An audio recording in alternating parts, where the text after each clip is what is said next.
Out of the night that covers me, black as the pit from pole to pole. I thank whatever gods may be for my unconquerable soul. I'm back, and I got a brother over here that has his own platform. You know, I respect. You know, this is Upstanding Upsilons, bro. This platform is for the brothers that are out here doing the work. I seen you started I didn't know it was you, but you started the Upsilon fitness page, and I was like, okay, bet I can get with this. And, you know, I just appreciate any bro that's putting in work to create their own platform and, you know, to put their own message out there. Was just telling this brother, I only seen him maybe like once or twice in person, but the transformation is super clear from the moment that I see you. So my brother, is good connecting with you again. Zawadi repping hard. I got Zawadi all over this show, man. But y'all just generate good brothers, man. I don't know what it is in Delaware. It's something in the water over there, bro. Good to have you on the show, my brother. Man. It's good to you. Thank you. Thank you for having me, man. Thank you for putting insight in everybody's mind on everybody's perception, because, you know, nowadays perception is everything. Yes, sir. So it's good that we can connect using our brotherhood to get different perceptions where people can either agree with it or pretty much either disagree, but either way, they're going to have a different outlook. They're going to see different outlooks on how people feel about certain topics and things that are going around all around the world. And the thing about the brotherhood, no doubt, thank you, Bob. And the thing about the brotherhood is that it's generational. So we have a lot of older brothers in the organization. You know, I don't know if any of the episodes have already reached them, but we also have a lot of younger brothers. So it's interesting just to see the difference in perspectives just in a couple of short decades. You know what I mean? And I got things lined up for the brotherhood as far as this show is concerned. That's to come. But forget the future. I can only focus on the now. My good brother, introduce yourself. What's your name? What chapter are you from? And what semester did you cross? Not that your chapter needs any more plugs on my show, but, you know, hey, man, let's talk about it. You know, Zawadi chapter right here. Love My name is Michael Prescott, but everybody knows me as 22s. Yes, sir. And I pledged spring 2013. All right, spring 13. So, bro, let me ask you this, because this was a question I always had. I remember when you crossed. Yep. Did I see you online? Yeah, you saw me online. You remember? Okay. I don't remember. That's funny. You saw me online, man. We'll talk about that on camera. But, yeah, no. So I remember, the thing I remember the most is that, Zawadi had this new, you know, Zawadi had a Neo Cross, and they called them 22s. And I was like, 22s? In my mind, I always was like, why 22s? Like, why 22? So, bro, clear up the mystery for me and anybody that may have a question mark. What is 22s, bro? Where does that come from? All right, 22s is a nickname that was given to me by future brother Charles Bermudez. Shout out to Chuck! Classic episode. Go watch that episode if you ain't seen it already, man. But this was way before we actually joined the fraternity. We were still Philly boys. This was back in 2008. All right. We hung out with him and a couple other friends. They weren't used to hanging out with big guys. They were the quote-unquote generic Puerto Rican guys, skinny, driving Honda. Skinny, fly, shape of it all. They had the systems in the car that you get here from 5 blocks away. I love it. So, of course, me, at the time, I was big compared to them. Like, so, naturally, whenever I got in the car would kind of slant to the side from me sitting and everything. So, one day, one of our friends, he pulled up in his car and he put 22-inch rims on it. And we all got in the car. So when I got in the car this go around, they noticed that the car didn't slant to the side. So Chuck turned around and was like, "Dang, you need 22-inch rims just to hold you up? That's your name from now on, 22." 22. Literally, the name stuck for years. Like, no matter where I went, if I went to parties, if I went to interest meetings, anything, community service, anything, literally, I was always introduced as 22s. Wow. And then, like, after a while, I was like, all right, I mean, I feel it's a cool name. Like, who got numbers as their name? No doubt. How you going to forget the name 22s? Like, it's two of the same number. Love it.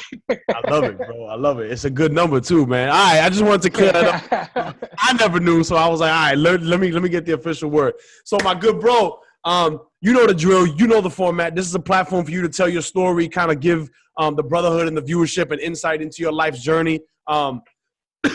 I was happy when I found out that you was the one that was running the Upsilon fitness page. So I definitely want to get into that and kind of like your fitness journey, because I know a lot, you know, the buzz around town is like, you know, mental health and your health and wellness and your physical fitness. And that's, you know, taking over the public consciousness and lexicon, so to speak. You know what I mean? Like, that's in a lot of people's minds, whether people are like full-time dedicated to it or a couple times a week. Like the proof is in the pudding. Like the data is out. Like you being physically active will, you know, improve so many areas of your life, like mentally, physically, like the way you interact with the world.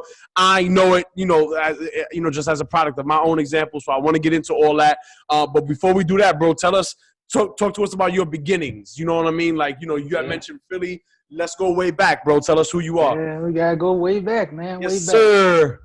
So Philly, when I say Philly, my dad was in Southwest Philly. My mom was in a town called Sharon Hill, which was literally, you cross a cemetery and you're at Southwest Philly.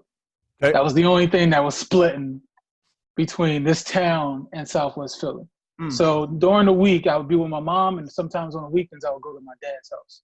So they had, so your situation right off the bat was that your parents were separated. Yeah. Okay, so they broke up when I was. That was your reality growing up. That's just all you knew. Yeah, that was all I knew. My mom, of course, she wanted me to go to good school. She didn't want me to come to hood ratchet kid on the streets. So she put me in Catholic school. And everybody knows when it comes to Catholic school and public school kids, that don't sit well. So was it because of the different ways of being disciplined, or like the rigid structure of things, or what was that about? No, it was just like the kids in general. Like the kids didn't get along.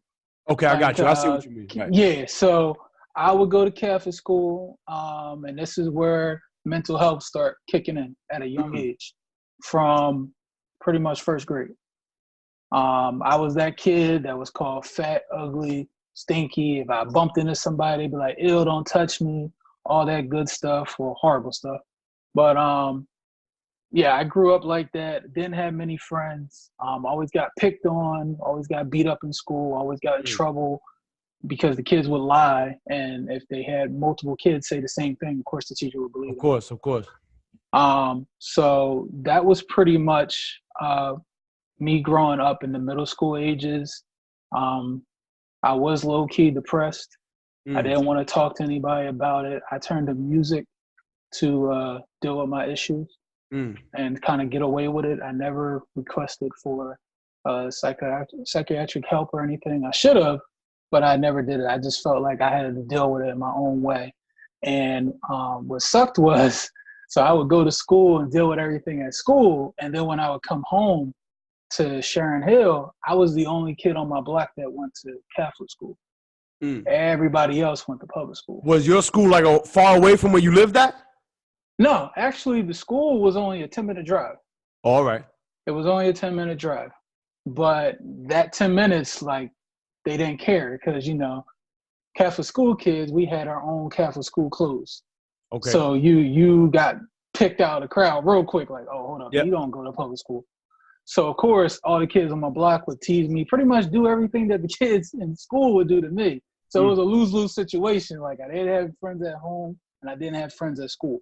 So I was constantly picked on both routes, to the point that I would get beat up so much, come home with bloody lips, black eyes, everything. Damn. One kid, he waited till I got off the school bus and beat me with a metal baseball bat. All for the simple fact that he felt like I was a quote-unquote rich kid that went to Catholic school.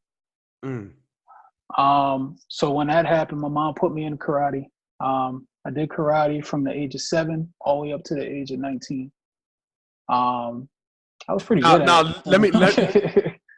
Let me stop you there, right? So I was in 2 years of karate from 7th and 8th grade. I would say about a year and a half that I did it. I didn't end up sticking with it for as long as you did, but do you find that for the amount of time that you was in practicing the martial arts, like, did you gain confidence and the discipline necessary to carry yourself differently through the streets and not have these problems? Like, did it impact you greatly in any particular way? Like, I mean, because that's a long time, you know, from Oh yeah. I from definitely 7 to 19. Yeah, from 7 to 19.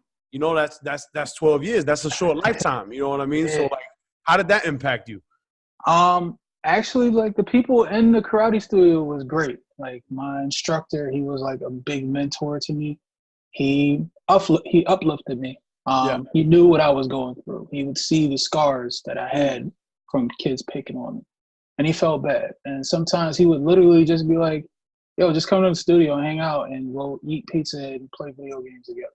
Yeah. Like he was that cool, and he would just invite everybody. It wasn't just all karate. He actually had events where he would have these things called Parents' Night Out, where all the kids could come to the studio, and it'd just be a night of games, music, and fun and food, and all the parents can go out and do whatever they wanted. Right. I got you. So it actually got a chance to bond with him and all the kids that was in the studio, which helped me a lot. It was still hard growing up because I still had to deal with the reality that, like, this is only 2 hours of the whole day. I still got real life to deal with. It helped to an extent. It definitely somewhat helped me with my depression. Not fully. I thought my depression was good up until high school. High school, that's when I first realized what racism was. Talk about that, bro. Talk about that experience, because that's what we hear. We gotta air out these experiences and let these neos and these prospective members know that, you know, like, things that y'all may be going through are not exclusive to just your experience. Like, there's a shared brotherhood. There's, you know, we all go through it. So, you know, speak on that, bro. Yeah. So the high school I went to was all the way out in Springfield, Pennsylvania. This is not Catholic? No, it was a Catholic school. Oh, it was a Catholic high school too. Yeah, it was a Catholic high school. But that was the nice and royal area of the more well-off people. And going there, I never experienced racism till I got there. Like, there would be teachers that would call you nigger to your face and wouldn't get in trouble with it. Yeah, wouldn't get in trouble with it. I went to the principal about it, and the principal would tell me straight to my face, like, I known that man for years, and I know he would never say anything like that. Okay, but I'm telling you that's what it was. And the kids, they didn't show any sympathy towards it at all. A lot of them were racist as well. They would try to trip you in the hallways, and they would just try to spit in your food. And it was ridiculous. Like, it was nigga this, nigga that, spit this, spit that. It was crazy. Like, and everybody got away with it. Right? Because I'm just thinking in my mind, like, you know, my experience with high school was not that at all. You know, I'm thinking, like, you know, I went to a melanated school. There was no white students. All melanated people, 100%, except for the teachers, you know. But so I'm just thinking, like, damn, like, how would I have handled shit like that in my high school years? That's crazy, man. That's crazy. It was. And I think that brought my depression back. I realized how alone I was. I did have one best friend, but because he lived so far away at the time, like, yeah, phone conversations help, but I didn't have anybody to physically be there for me. So you didn't feel, I mean, you know, like, I felt alone. Father, you couldn't go to your parents or like a close cousin or a family member with this shit? Like, there was no... Nah. Because at that point, me and my father weren't talking. My mother, I felt like my mother just overreacted with everything. She was one of those moms that if she heard somebody hurt her child, she'd be like, oh, no, not my baby. And she'd be ready to come up to the school and show all out. And I was just like, nah, I'm not going to put my mom through that. So I got to deal with this on my own. But high school, pretty much brought that depression back and tenfold. I tended to start to be a little quiet. I wouldn't speak unless somebody spoke to me. I tried to get out of that mindset by joining the football team. That helped a little bit because, when you play sports, you get a little bit of respect because you're on the sports team. But it was still the fact that I didn't look like them, so it still bothered them. Like, yeah, we were all boys on the field, but as soon as that game was over, nah, we weren't boys. So high school kind of messed me up a little bit too. By the time I got there, did you find yourself like, was you consciously aware, like telling yourself like, damn, this is, I'm sad, I'm depressed. Like, were you consciously aware? So like, how did you cope with this? Did you have any way to cope? So did you have any way to like vent or channel, whatever it is that you was feeling? Yeah. So at that point, food and video games became my out. The escape and then the food with the connection. Yeah, I feel that, bro. I feel that, man. It became out. Like, it was the only time when I was happy. It was the only time I felt like I could pretty much be myself.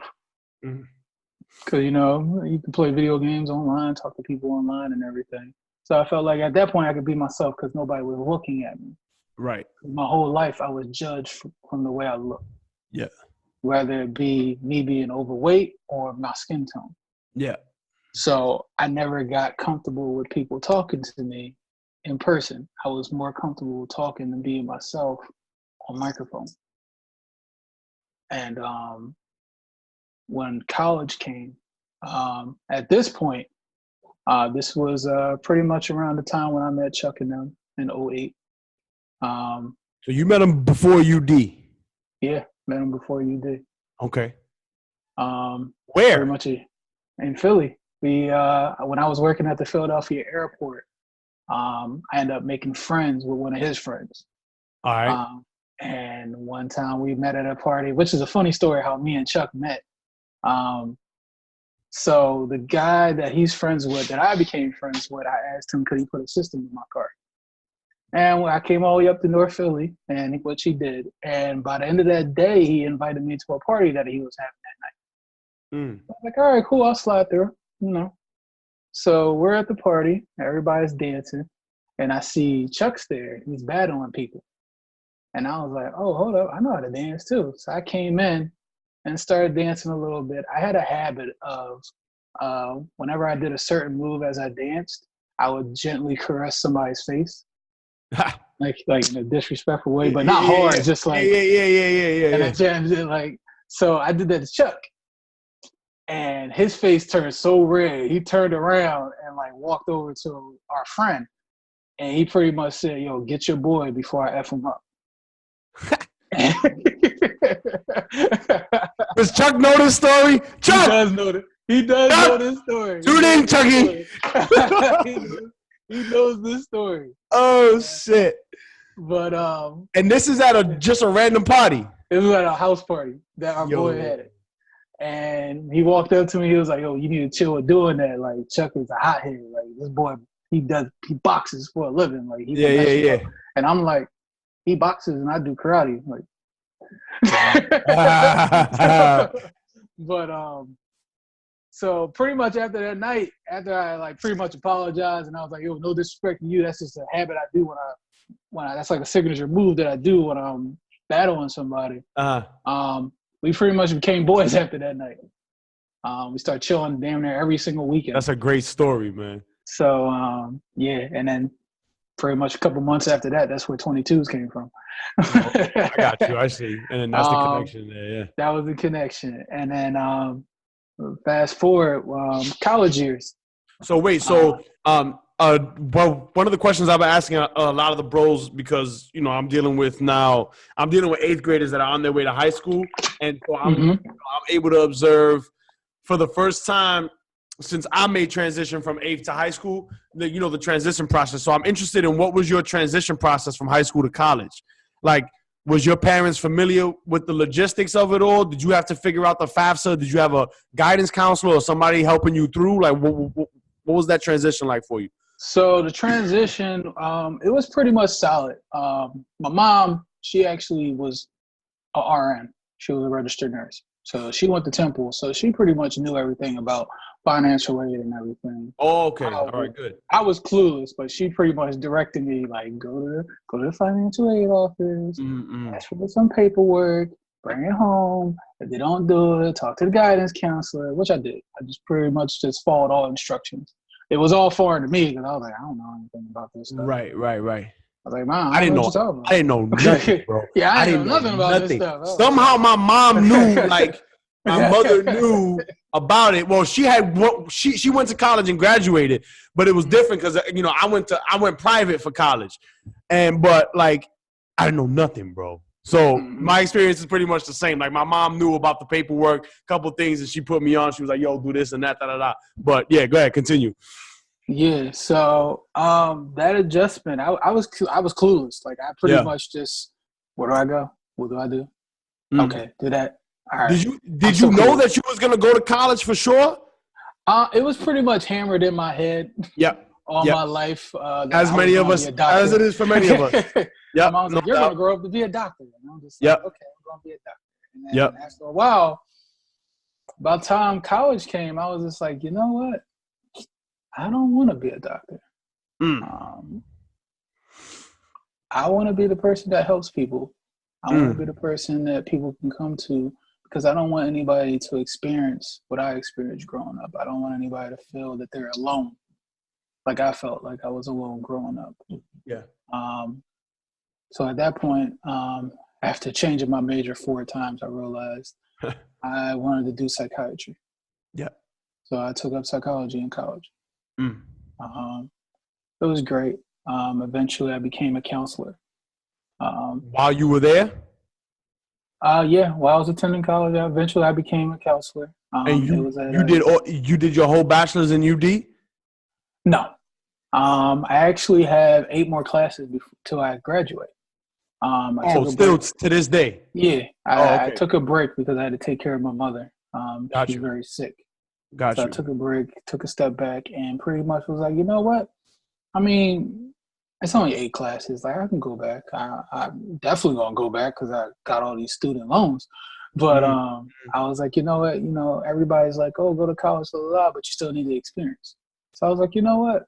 Let me just bang out this experience right now, because right now I'm doing what my major is. I'm a counselor. I was a counselor at a juvenile correctional facility.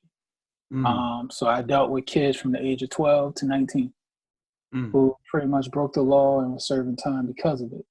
And we would talk to the kids, we would talk to the parents, we would go to PL meetings, we would go to court hearings. So I was very familiar with all that.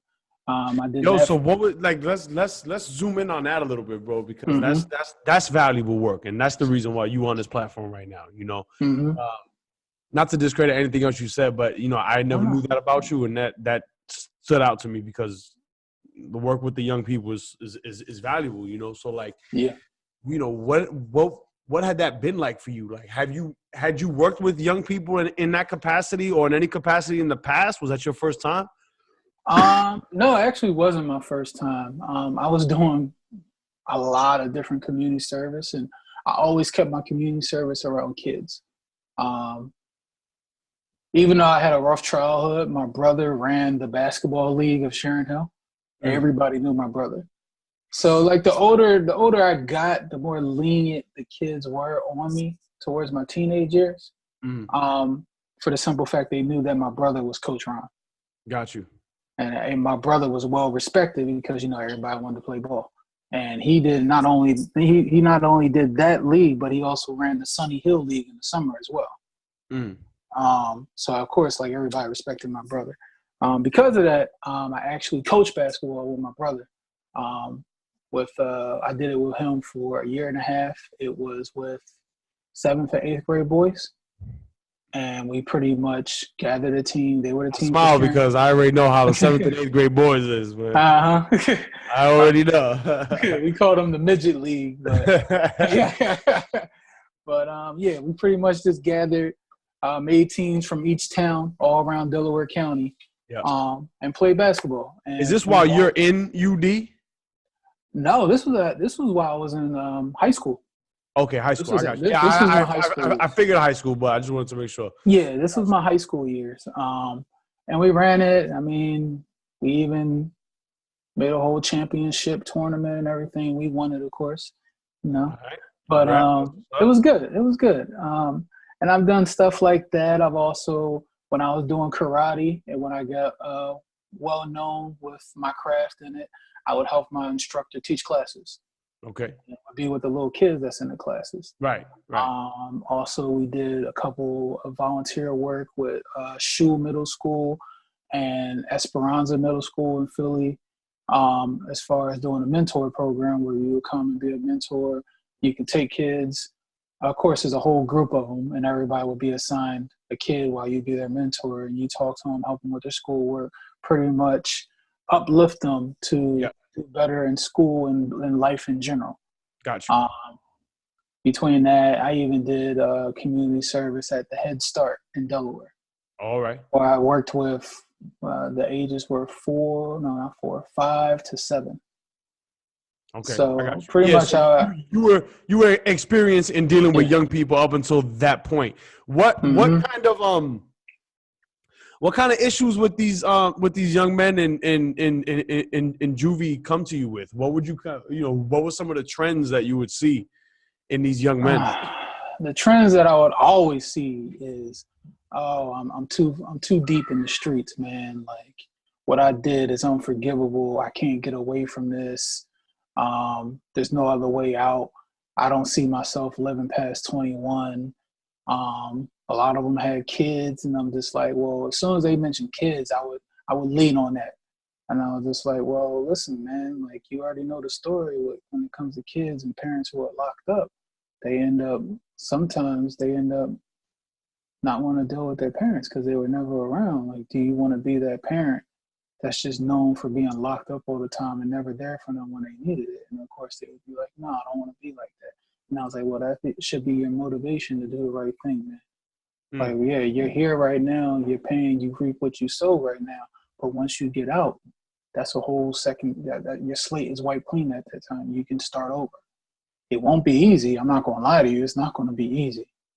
But you're still a teenager, so all this doesn't count anyway. Because as soon as you turn 18, all this is juvenile records. They don't have access to this and stuff anymore. So once you turn 18, you're a grown man, quote unquote. You're a grown man. In the eyes of the right, right. But yeah, we know, a grown man. The story with man children. Oh yeah, man. Yeah, everybody's a grown man at 15. Right. But I would just connect with them. A lot of them I connected with. A lot of them, sadly, would leave within. Man, it's sad. Like, within 3 weeks to 3 months, a lot of them we would hear just got shot and get killed in the streets. It was sad. And I was just talking to somebody, and she was telling me how she had a student that was killed. And I've been dealing with young people for like 7 years already, and never have I had anything like that. Yeah. I've had students end up in the hospital, not no violence thing, but I'm just thinking in my mind, like, yo, after a while, you spend time with these young people, you build connections with them, man. You get real close to them, and for them to hear that it was shot and killed, I can only imagine, bro. I don't know, man. I will be deeply. It hurts, man. I went to so many funerals. Oh man. And then of course you have the kids who just recycle, like, I'm gonna do better. Then they get out, and then like a month later they're right back. And I was like, come on, man, why are you back here? I messed up. Like, come on, man, we talked about this. Like, come on, you better than this, man. Come on. I know you don't want to be here. I don't want you here. The only time I want to talk to you is when you're inviting me that you graduated. Like, I want to see you do positive things in your life. I don't want to see you constantly keep coming back here and keep telling me the same stuff that you're trying. Like, I know you're trying, but you're not trying hard enough, man. Like, you got to make the right decisions. And even if you're not the one that's doing the crimes, if you know that the people you're with are not a positive influence, you already know that if you're with them, you're guilty by association. So don't put yourself in that predicament where it's a possibility that 9 times out of 10 they're up to no good, and you'll be a target for either somebody else on their streets or the cops that pulls them over. It's crazy, man. Like, it's just crazy because no one, no one, especially the young boys, like, they ain't got nothing positive, man. They got nothing positive, nothing. So and that's the so only quick. thing. Like, so I get it. They're so quick to just assume that you're not there to help them. Like, you can see that they want help, but at the same time, they're trying to be cool. They're trying to be cool with their peers. They're trying to show off in front of their peers. They're trying to make a name for themselves while they're neglecting help at the same time. Like, I was like, yo, like, I'm here to help you. The kid sitting next to you is not here to help you. Like, you might form some type of bond with him, but at the end of the day, he's not here to help you. He's dealing with his own stuff, and you need to deal with your own stuff. We're here to help you. Yeah. And then it'll be so quick. Oh, you're only here for a paycheck. Yeah, I mean, I got bills, man. Like, I can't be doing this for free. But at the same time, like, I wouldn't be putting myself through all this if it was just for a paycheck. Right. I can go somewhere else for the check, you know? Exactly. Like, the money isn't anything, man. Like, I get more pleasure. It's more of a payment to me knowing that I helped you get your life together. Man. And how long were you doing that for? How long were you dealing with the boy? Almost 5 years. Almost 5 years now. Are you still with them to this day? Yeah. Oh, okay. I just recently became my mother's caregiver, but officially. Yeah, I'm officially my mother's caregiver now. Okay, got you. But I still go over and check up on them. Yeah, some of them have my number. Some of them found me on Facebook. I don't know how. I don't know how. But apparently, if you're friends with anybody, it's nothing but a search, man. Mm-hmm. Nothing but a search.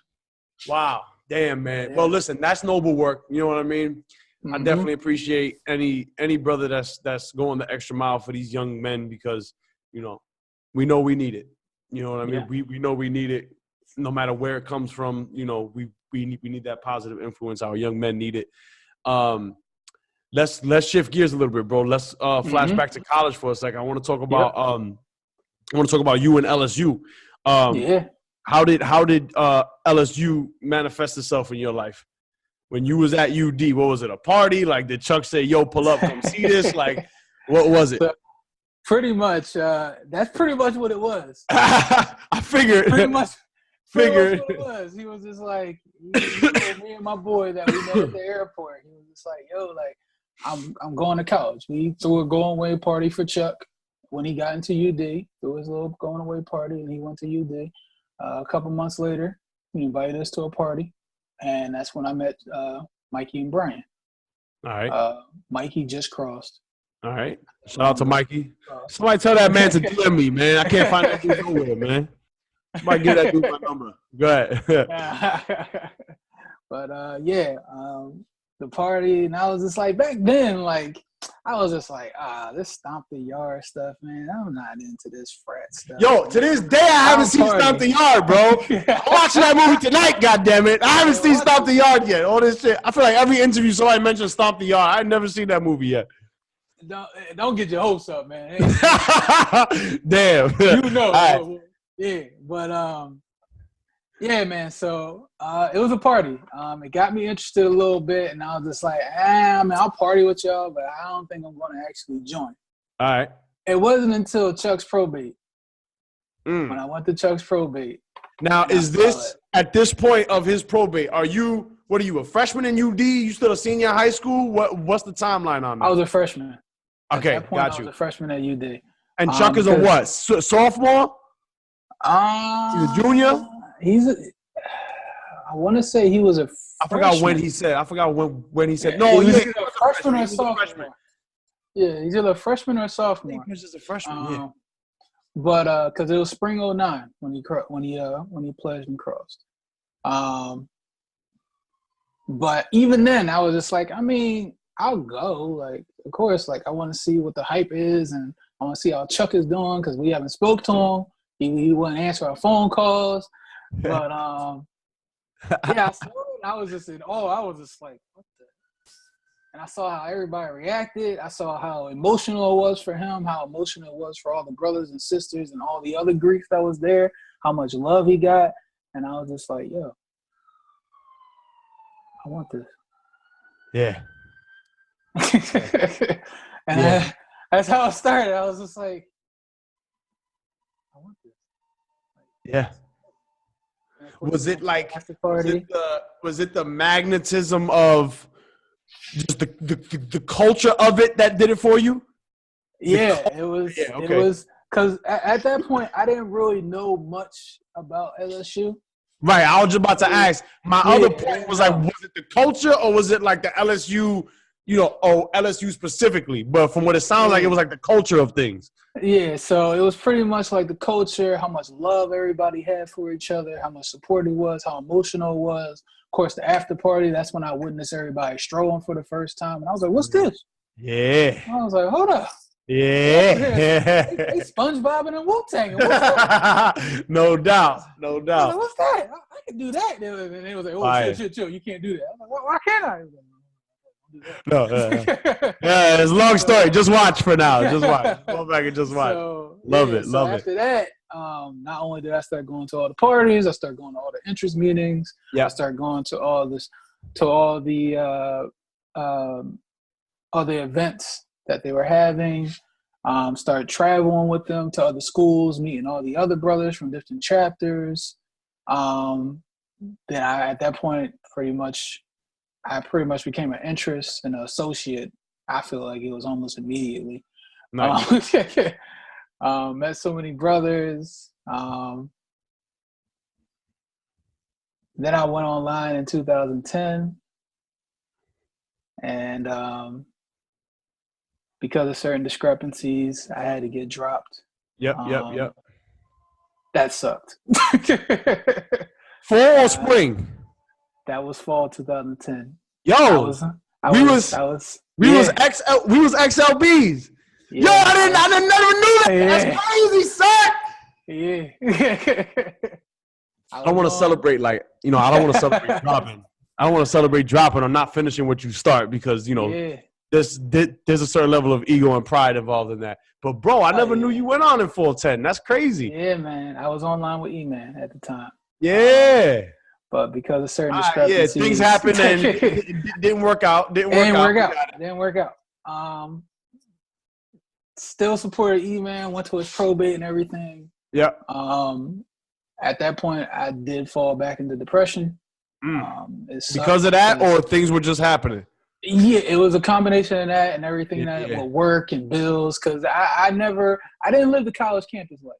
I lived in an apartment the whole time. Right. Okay, I got you. So a lot of times when people were going out partying, I was working at the airport. And because I worked 3 to 11 in Philly, and sometimes I had to stay longer, by the time I got home, I was like, I ain't going to party. I'm too tired. Yeah, see, you lived a different, you was in college, but you wasn't necessarily living that life. You was in college, but also I living did, quote unquote, live the dorm life because I knew so many people that lived in the dorms. I would just go to all the dorm parties.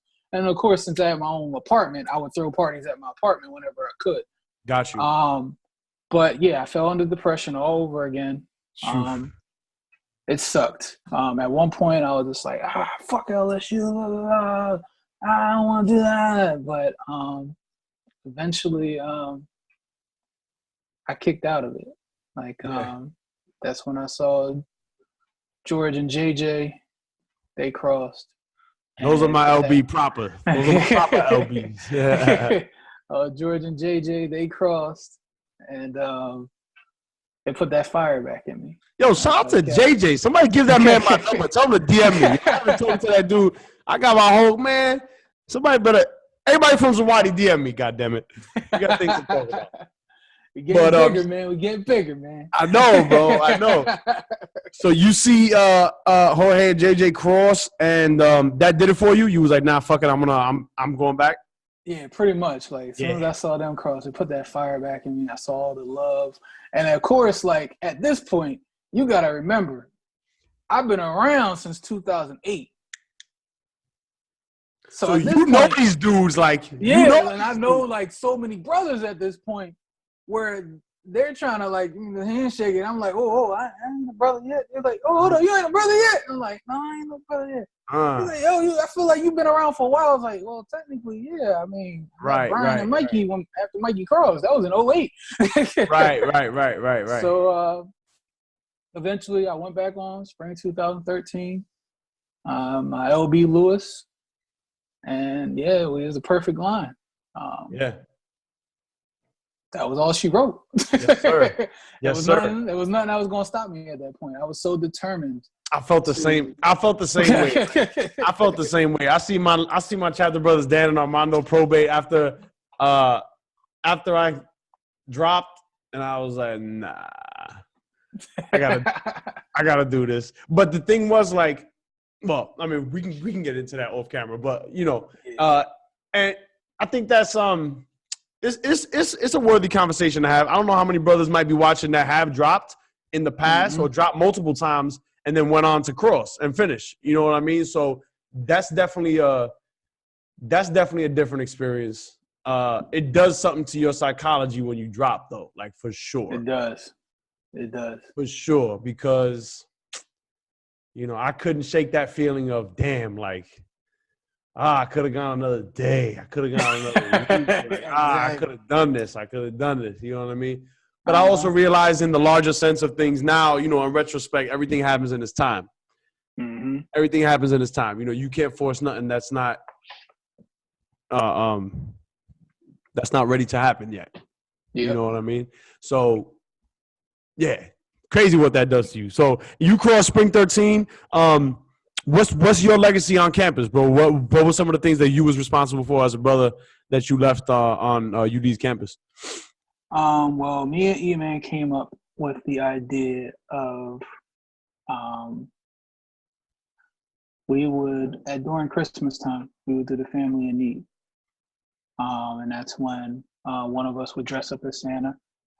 We would raise money, and we would pick a random family in need, and we would pretty much get a Christmas list of what the kids wanted. In the community? Yeah. In the community, not college related, in the community of Delaware, we found a family in need. Either one of our parents, they knew somebody that went to their church that they knew was struggling. And we would pretty much get the Christmas list from them and buy all the stuff, toys and clothes for the kids. And pretty much whatever money we had left, we would give to the parents. And we would just go in, all of us wearing Christmas hats, one of us wearing the whole Santa outfit, and distribute the gifts and then give the parents the money.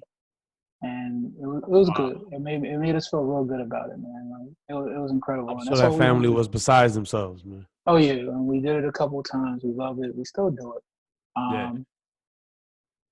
It was awesome. And, of course, we had the Blueprint. Blueprint was rocking. Classic. Y'all still doing Blueprint? We're bringing it back, man. We're bringing it back. I bet. Say less. Say less. I might pop up in the back, goddammit. You should, man. You should. Yeah. That's what's up. So, bro, like, let's really get into this. Like, this fitness thing that you got going on, bro. So, just to give the viewers some context. So, a couple of months ago, I'm on the gram, and I see a page pop up, Upsilon Fitness, and it's highlighting, different brothers in the organization. And forgive me if I'm describing this incorrectly. Actually, you speak on it, bro. A page pop up called Upsilon Fitness, and I say, "What the fuck is this?" So, what is Upsilon Fitness, bro? And why'd you start that page on the? All right, so we gotta start. We gotta go a little bit. Right, a couple months before. I mean, this was only where we at January. This was only back in October. 2019. For 2019. This was only October. Back in October when I made the page.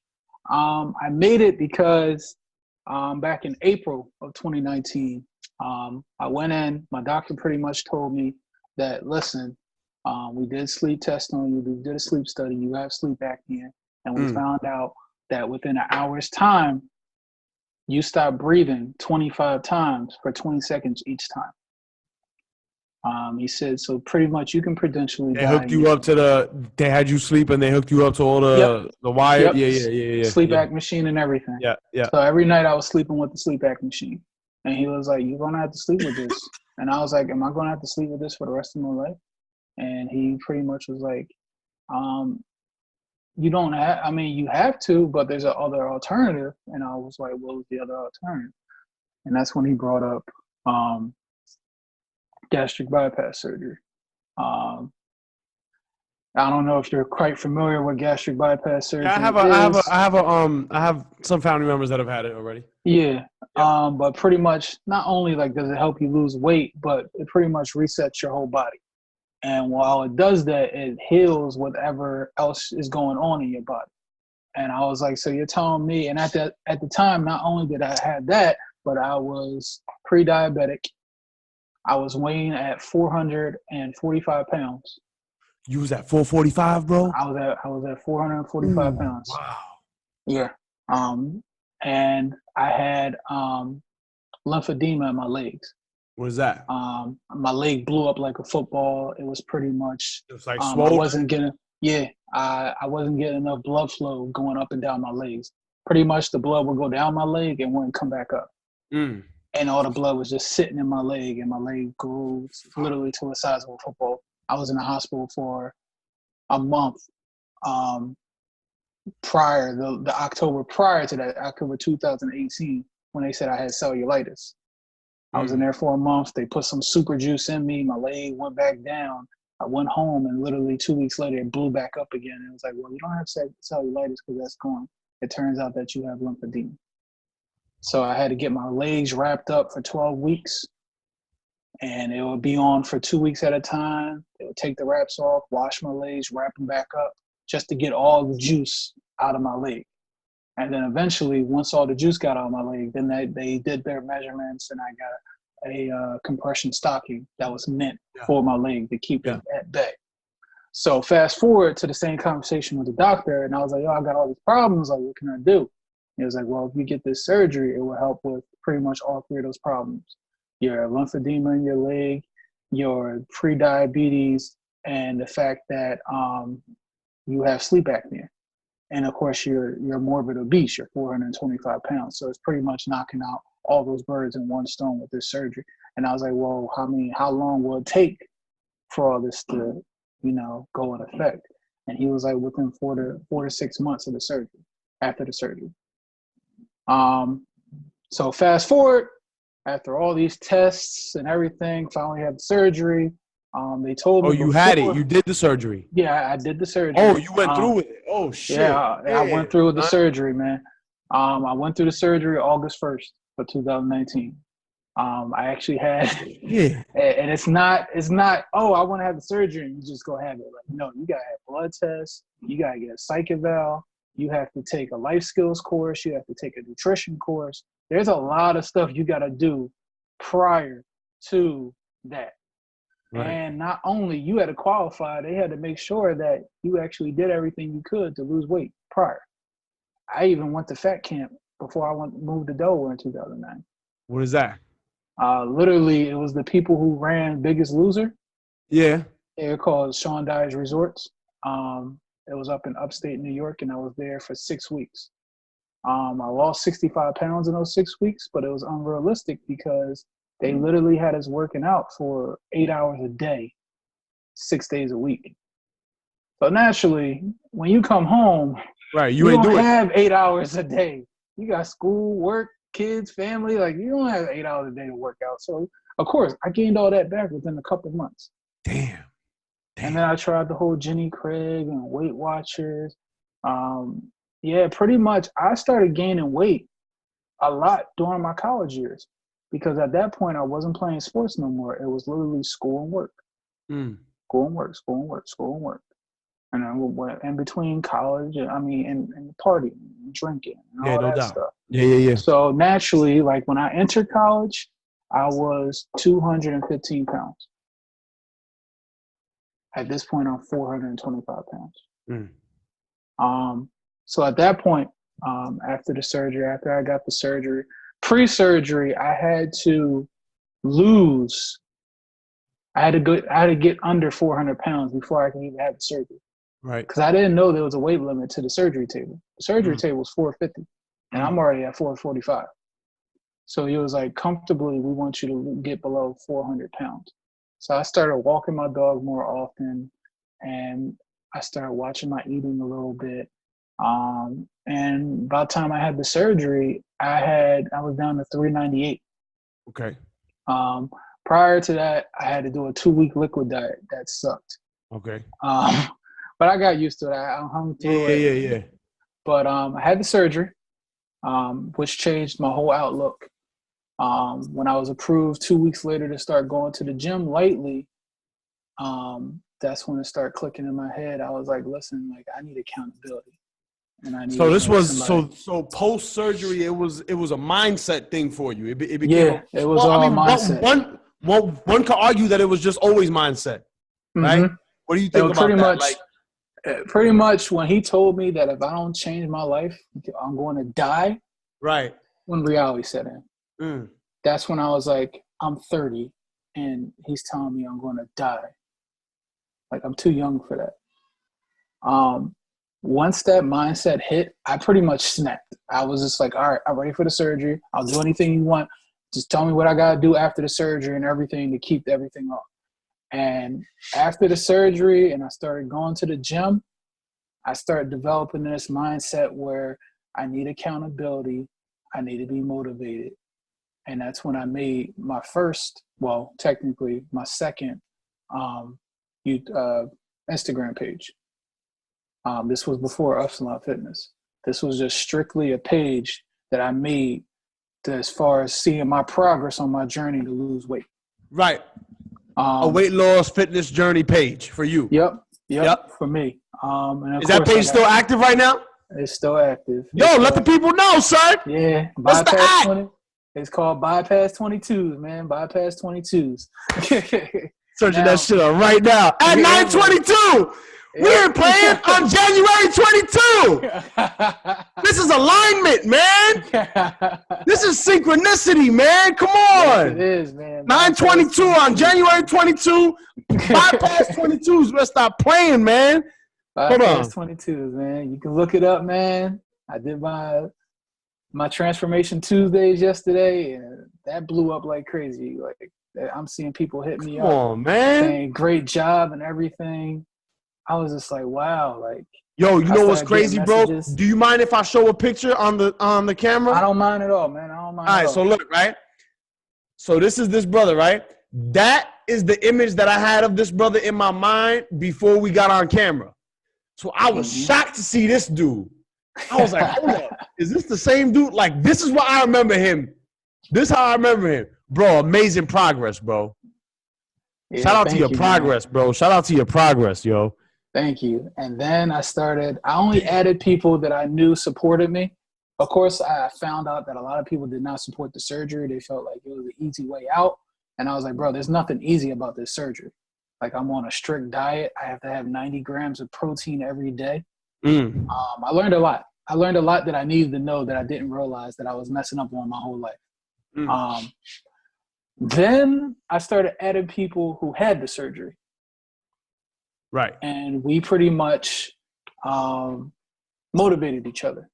We started doing gym check-ins. Your gym check-in is when you take a picture or a video of you in the gym or working out, doing something active. You put hashtag gym check-in, and then you add people that you want to do it too. And then they add you back and they add other people. So it's just an endless circle of accountability and motivation. So once that started happening, it started motivating me more to go to the gym more and motivating me more to be more healthy and be more fit and to be more aware on how valuable life is, and that we just tend to take advantage. Take it for granted, bro. Like, we take advantage of it. Like, I'm sitting here thinking, right? I'm sitting here thinking to myself as you're describing it to me. You had this in your legs and you was pre-diabetic. Bro, I'm none of that. Like, I'm none of that, nor have I ever been none of that. And that shit just made me realize, like, yo, like, I got no excuse. I've been on my workouts, but I got no excuse to, like, not, or I have no excuse to stop. You know what I mean? Or not treat my body well. You know what I mean? And take care of myself. Shit is crazy, bro. You're absolutely right when you talk about we take advantage of, you know, our current situations or just take it for granted. You're absolutely right, bro. And we know this food that we're putting into our bodies is bad. We know, like, We see it where there's been countless movies and interviews and documentaries and shit. Yeah, we've seen it. Like, we see how they treat the food. We see how they process the animals. We see and hear about all the chemicals and what each chemical is really meant for that is being put in our foods. We know that there's pretty much not enough animals on this planet to supply us with food. So we already know that they're injecting them with more chemicals to make it possible. Which chemicals, yes, it's making them reproduce faster. It's making them get bigger, which means more meat and more for us. But at the same time, what they're putting into it to make that possible is not good for us. Facts. It's not good at all. So, and of course, like, it doesn't help where, you know, I don't know if people know this, but, you know, it's cheaper to eat unhealthy than it is to eat healthy. Like, you can literally go to McDonald's and buy a burger for $1. But you cannot go to McDonald's and get a salad for $1. Which is crazy when you think about it. It's part of a larger design. It's part of a larger plan to ensure that, you know, the ones with the most potential, the ones with the most spiritual potency are cut off from that power through diet and malnutrition. Yep. That's what we're really talking about. That's another conversation, but you're absolutely correct on those stats. You're absolutely correct on those facts.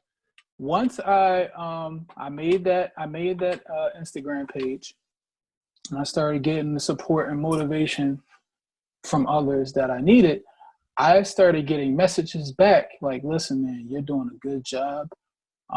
You motivate me so much. Like, I see your progress and it makes me want to get better with my health. I've had a couple messages like that, and I took that to heart because I'm always been about helping people. So once I realized that, I was just like, listen, like, I don't want nobody to go through what I went through.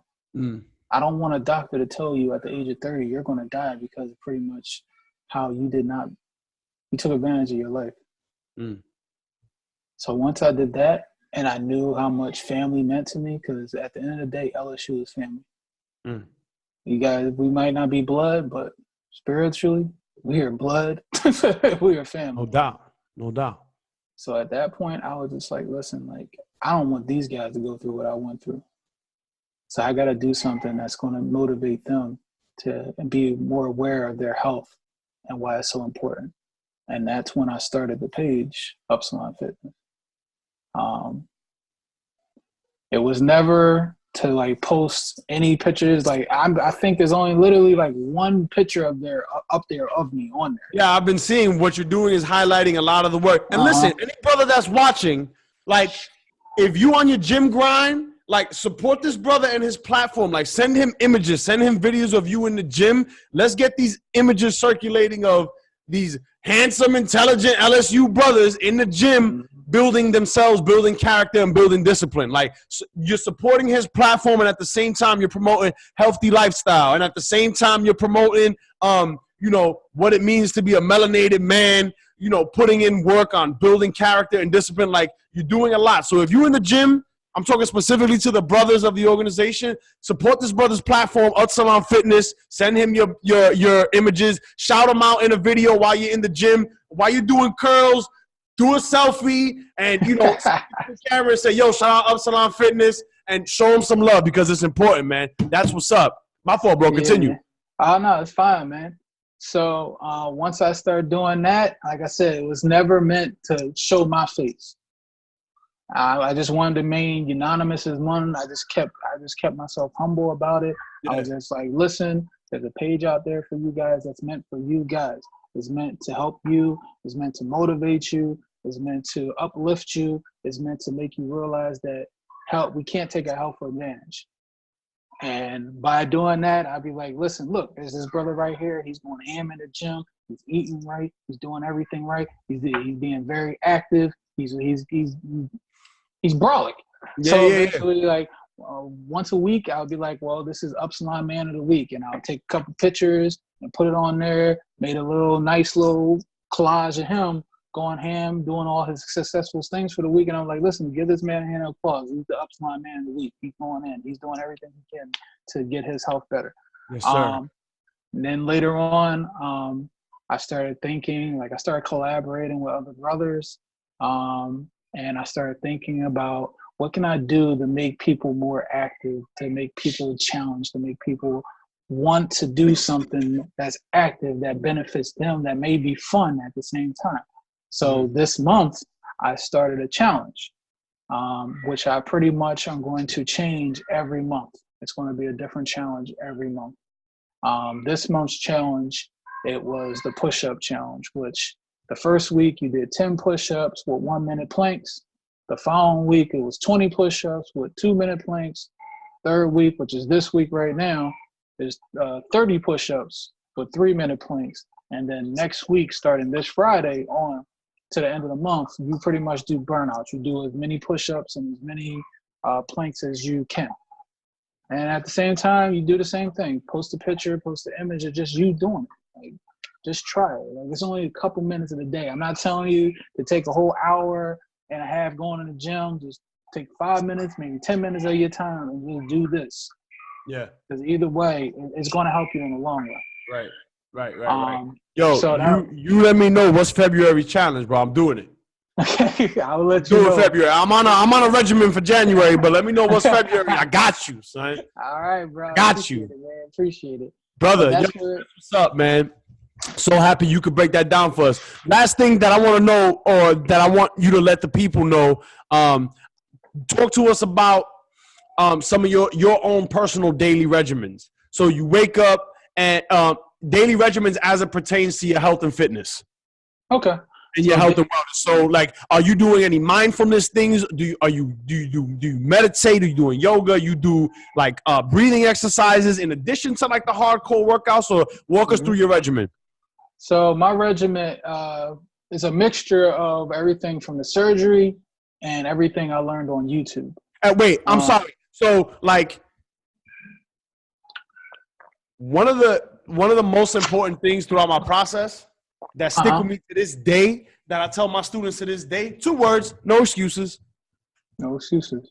No excuses. No excuses, man. So, if this brother who was at one point pushing 450, gone through surgery, and a very serious surgery, bro. I know about the gastric bypass. And has already made all this progress, started 2 platforms, is active on both platforms, and is continuing a daily regimen. Like, we really have no excuse, myself included, bro. Myself included. On the days where I feel like not working out, I'm going to think about you, bro. I'm going to think about you, man, and just be like, nah, like, I'm not about to skip this workout. Like, there's no chance. So, like, no excuses, yo. Like, if you in decent shape, like, just get up, man. Get up and do something. Like, he's about to give you game on his regimen. And you know, there's no excuse, bro. There's no excuse. I'm so firm in that, man. I'm so firm in that. So I take everything I learned from the surgery and the YouTube videos that I watched. Because, of course, like, I ain't been in a gym since high school. Right. I graduated from high school in 2007. And I was like, it's 2019. I don't know. I know the little simple stuff that everybody knows in the gym. But I knew there were certain forms and everything. Right. Regimens. And I knew certain regimens didn't work out for people. So I started off with nutrition, because nutrition is always key. Yep. Don't matter. It doesn't matter how much you go to the gym. If you ain't eating right, it's for naught. 80%. It's 80% nutrition, 20% activity. All right. It all starts with what you put in your body, mind, body, and soul. You have to get your mind right. You have to get in the right mind that listens. Alignment, bro. Alignment. You want to be the best version of yourself, you got to align. Exactly. This is alignment. It all starts with the mind. This is what I want to do. This is what I'm going to do. This is the sacrifices I'm going to make to get to there. I know it's going to suck at times, but in the long run, it's going to be great for my health. That's the other thing, bro. Sacrifice, yo. Exactly. The road to these good things it requires sacrifice. It does. So pretty much like I was saying earlier, my regimen as far as eating, I have to have 90 grams of protein a day. being my size. As I get smaller, it drops down. But the least amount of protein that a human being is supposed to have per day is 70 grams. 70 grams is hard without protein shakes. Because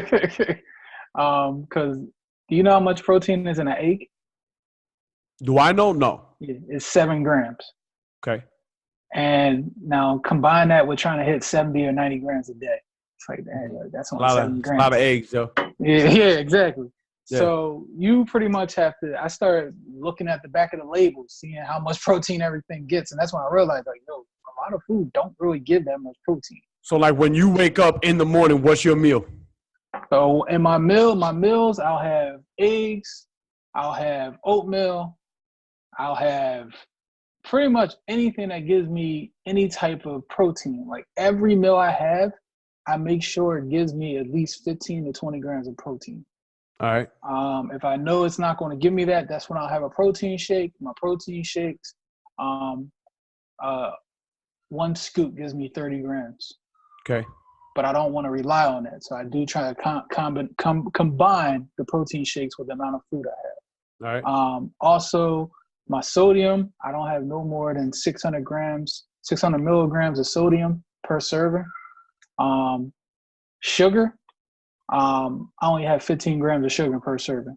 I try to stay away from the added sugar that's in supplies. If you look at it, it'll say sugar, and then under it, it'll say added sugar. Yep. Added sugar is horrible sugar. You don't want that. So I try to stay away from that.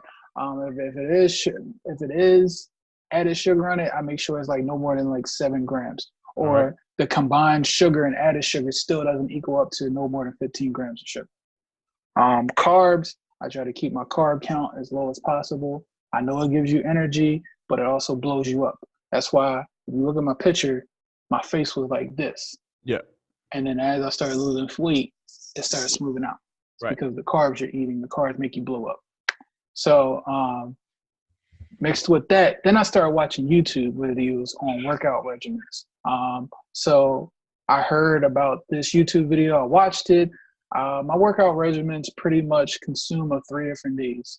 You got your leg day, you got your push day, and you got your pull day. All right. That's interesting. I've never heard it separated into pull day and push day. All right. So I know, the muscle groups, but like a day specifically to pulling and a day specifically to pushing. All right, go ahead. Yeah. So if you do it, like you'll notice, like if you push and pull, it targets certain parts of your body. Right. So if it's a pull day, I'll do 6 workouts of pulls. Push day, 6 workouts of pushes. Leg day, 6 workouts of push. But then I also put cardio in it. Yep. So I heard that doing cardio first is actually bad. You want to save cardio for last if you're lifting, because you want to use all your energy for the lifting and then use whatever energy you have left for cardio. Okay. So my workouts is 6 workouts. And then afterwards, if it's push and pull day, I'll do the 6 workouts, and then I'll do the Stairmaster for 5 minutes. And then I'll get on a treadmill for 15 to 20 minutes, and I'll put it on an incline of 12.0. Because that a lot of people don't realize, you burn more calories on incline than you do going 0 incline. Because you got to remember, your body's already used to walking on flat ground. Now, try to run up a hill and see how far you get up that hill. We're not used to that. We get tired very easily. So when you do something that your body is not used to, you burn more calories. So if you're walking on an incline, you're going to burn more calories because your body is not used to walking up. It's not used to having a resistance of going up. So I'll put it on a 12.0 incline, and I'll put it on a 2.0 speed. It's just a brisk speed, and I'll just keep it there. By the time I'm done, I'm sweating like crazy. Yeah. I'm like, all right, I did it. Of course, I have my dog here. He's a husky, so he's very energetic, so I got to walk him throughout the day. So right now it's cold outside, and I feel bad because I'm like, yo, it's too cold. I can't walk. Yeah. You're just gonna get this front yard treatment. But no doubt. But when it warms up, I tend to walk him 3 to 4 times a day. Okay. Each time I walk him is for about 20 minutes. So that was just like my natural cardio, getting up and moving. On top of that, I got a Fitbit, and I also have an Apple Watch. I just got the Apple Watch because I started noticing that a lot of people are leaning more towards the Apple Watches. So it was all more about accountability. And then, of course, like you can see what everybody else is doing. So it's like, oh, hold up. Oh, he got that many steps. Oh, he just did that workout. Oh, hold up. I need to go do that all right. too. I'm tripping. You can see other people's progress and all that too. Yeah, okay. So it was pretty much accountability and motivation at the same time to do that. But yeah, that's pretty much my regimen on a day-to-day basis. That's a good snapshot. That's a good snapshot. I like the idea of pull and push days. That's interesting. I might sit on that and kind of. There's a lot of YouTube videos on it. Yeah, man. It really is. It's crazy. That I'm not a gym guy though. I don't like being in the gym. I'd rather be outside. Like my shit is calisthenics. Like I'm just basic pull-ups and push-ups. Oh yeah, like, there's plenty of videos like that too, man. Yeah. The gym, I feel almost claustrophobic. Like shit is too tight. Like I like being outside, the sky. You know what I mean? I feel you, man. I understand. Listen, man. Everybody does their thing. You know what I mean? As long as you staying active and out there. Any last words that you want to drop on the people, bro? Any general words of wisdom that you want to leave the viewership with, whether it be for the viewership that's just somebody just so happened to stumble on the video, prospective members, active members of the brotherhood, maybe even for the sisterhood as well. Shout out to the Muse. Anything that you want to put forward, bro? My thing is just live your life, but live it healthy. Like don't take advantage of certain situations. Don't take advantage of certain people, and just don't take advantage of your health because tomorrow's not guaranteed. And anybody can be put in this position and be like, wow, like we're at this point in my life and I'm not ready for it. And I just believe like it's just time. Like it's just time that people need to start worrying about their health. We all aren't young anymore. We're getting older. We're not in our 20s no more. A lot of us are pushing 30s. Some of us in our 30s. Some of us pushing 40s. But health is a really big thing. So my last words to you guys is just stay humble, stay healthy, and stay smooth. Yes, sir. Yes, sir. Love it, bro. My brother 22s, thank you for joining me on the show tonight, brother. Great episode. You definitely dropped some jewels. Stay on the line. I'm going to end the recording because we got a couple things to talk about. Thank you, my brother. All right, bro.